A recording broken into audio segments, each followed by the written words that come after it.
What's up, people? It's Hatman. This video is a little bit late. It's the day of the fight, but it's been a hectic week for me, and this is the first opportunity I've had to do it. Also, you might notice that the audio quality is not as good as normal because I'm recording this on my phone and not on my usual setup. So you'll have to forgive me for this video right here. But anyway, let's jump straight into it. Bryant Jennings versus Luis Ortiz. When this fight was initially made, my first instinct was to pick Luis Ortiz to win the fight on points. I felt that because he's the bigger guy, or I thought he was the bigger guy, I'll get onto that in a second, but because he was the bigger guy, more powerful and better at long range, I thought that he would be able to control things from the outside, and with his counterpunching ability, he'd be able to intimidate Bryant Jennings and prevent him from coming inside and getting his shots off. Even though Bryant Jennings has got very long arms for his height, he's never learned so far in his professional career how to use those long arms. He doesn't get a correct boxing stance which allows him to get full extension on his punches.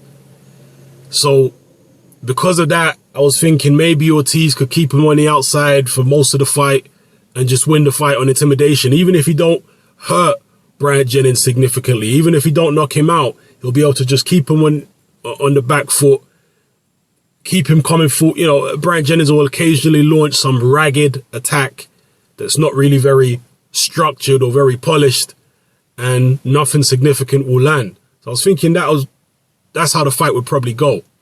But there's a few things which have made me change my mind on how I see this fight, or at least cast some doubt in my mind about how I think the fight will play out now. The first thing is, Ortiz is a little bit of a one-trick pony from what I've seen of him. I've seen quite a few of his fights. He seems like a bit of a one-trick pony. His whole game seems to be based around setting up his big left hand. He either throws it as a counter or a lead. But there's not much of a jab there from Ortiz. Not much of a right hook. He's a southpaw, for those of you who don't know. There is a little bit of body punching from him, but not that much. It's all a little bit Adonis Stevenson with Luis Ortiz. Just set up the big left hand. And he's not, obviously, because he's a big guy, he's obviously not as mobile as Stevenson. And he don't tend to box on the back foot as often as Stevenson does. He tends to come forward most of the time. So he's a little bit of a one-trick pony, and if that trick don't work, if Bryant Jennings can nullify that trick, how is Ortiz going to respond? Because Bryant Jennings did quite a good job, actually, of taking away Vladimir Klitschko's jab and his right hand. And for the rest of the Klitschko fight, Vladimir really didn't do much.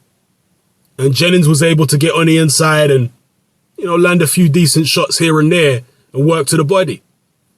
Will he be able to do a similar, a similar thing against Luis Ortiz? That's what I'm thinking. That's what I'm wondering. So yeah, Ortiz a bit of a one-trick pony. Also, I've never seen Ortiz extended into the second half of a fight.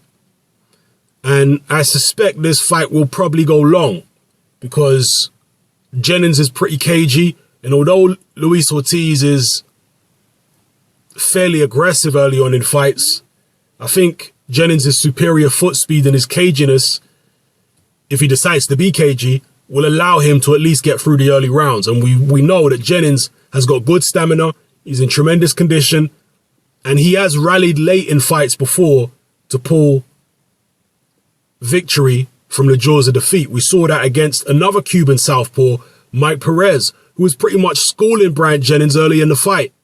But Perez ran out of gas and Jennings was able to secure the victory on the cards. Will it be a similar situation with Luis Ortiz? What's his conditioning like?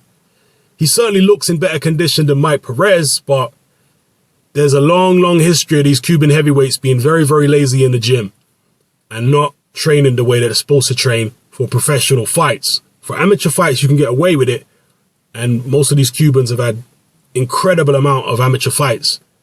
But in a professional fight against a good 12-round fighter like Bryant Jennings, you need that 12-round conditioning. Does Luis Ortiz have it? I'm wondering about that too.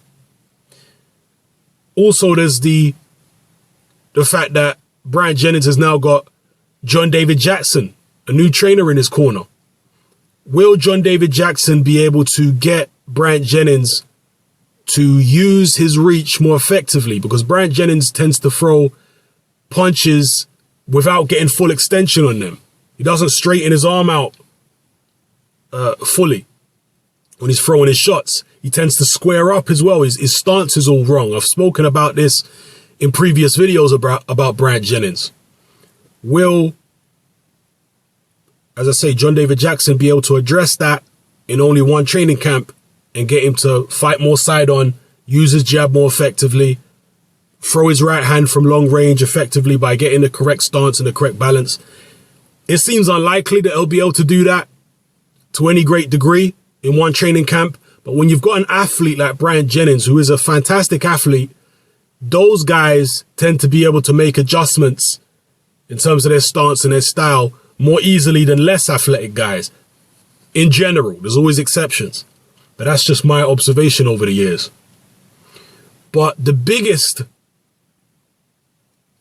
factor which has made me rethink the way I see this fight playing out is the size of both fighters. For some reason, and in fact, it's quite funny, I'm going to tell you in a second, but there is one reason why I used to think this, why I was tricked into thinking this. But I used to think that Luis Ortiz would be massively bigger than Bryant Jennings. I thought Luis Ortiz was a Vladimir Klitschko's size heavyweight. I know he's listed as 6'4", but Kubrat Pulev is listed as 6'4", and when you saw Pulev in the ring against Klitschko, there didn't seem to be that much size difference. It didn't seem to be a pronounced reach difference between Pulev and Klitschko. And I thought that Luis Ortiz was a similar sized guy. So when I finally saw him face to face with Jennings at the final press conference and at the weigh-in, I was shocked by how small Luis Ortiz is. And shout out to Finn, by the way. Finn, a guy who I talked to online, told me that Luis Ortiz, I didn't know this, Luis Ortiz actually used to fight at heavyweight in the amateurs, which is the equivalent of cruiserweight as a professional. And obviously he was an amateur a very, very long time ago. Luis Ortiz is 36 years old now. But still, a guy who was a Vladimir Klitschko size heavyweight would not be fighting at in a 200-pound division in the amateurs, or 201 pounds, whatever it is. 200, I can't remember exactly what it is. They do it in kilos in the amateurs. It's 91 kilos. I don't know what that is exactly in pounds. But anyway, so Luis Ortiz, when I saw him face to face with Jennings, is nowhere near as big as I expected. In fact, him and Jennings look pretty much the same size. I know Ortiz weighed in 10 pounds heavier, but you have to factor in that Bryant Jennings is absolutely ripped to the bone. He's shredded. He don't have an ounce of fat on him. And Luis Ortiz does carry a little bit of fat. But Ortiz, when you see him in the ring, seems like a huge guy against all the guys I've seen him against, Latif Kaide and all those people. But one of the reasons, and this might make you laugh, one of the reasons why Luis Ortiz is a bit of an optical illusion and looks bigger than he actually is in the ring is because his head is tiny. Because his head is so small, it makes his body look massive. And that's what I realized when I saw him face to face with Jennings. Like, Jennings' head, and Jennings don't have a particularly big head. His head's normal size for his body. But his head, Jennings' head was like twice the size of Luis Ortiz's head. So if you put a really tiny head on, a Bryant Jennings, it would make him look even bigger. You get what I'm saying? So I think that's the optical illusion that caught me out about Ortiz and why it had me thinking that he was bigger than he actually is. So with all these factors, with the fact that Luis Ortiz doesn't really have a significant size advantage, he's only 10 pounds heavier, and his reach is the same as Jennings' reach, although I think he uses his reach better. With all that being said, it's put doubt in my mind about the outcome of this fight. Right now, I can't call it.